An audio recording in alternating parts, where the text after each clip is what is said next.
గ్రామం. మరి ఉల్సా గ్రామంలో ప్రతి సంవత్సరం కూడా హోలీ రోజున ఈ పిడిగుద్రాట అనేది నిర్వహించుకోవడము ఆనవాయితీ ప్రకారం వస్తూ ఉంది.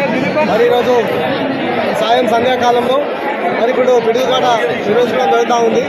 మరి పిడుగురాట గతంలో ఉల్సా గ్రామంలో మరి వారాంతపు సంత నిర్వహించుకునేవారు.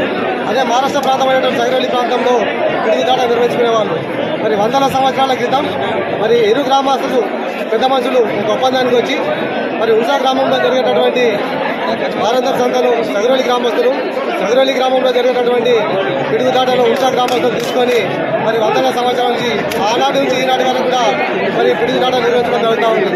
ఒకవేళ పిడుగుదాట నిర్వహించుకోకపోతే మా గ్రామానికి కష్టమని మా పెద్దలు చెప్తుండేవారు.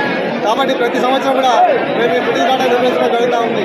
ఈ పిడుగుదాట నిర్వహించుకోవడం వల్ల పిల్ల పాప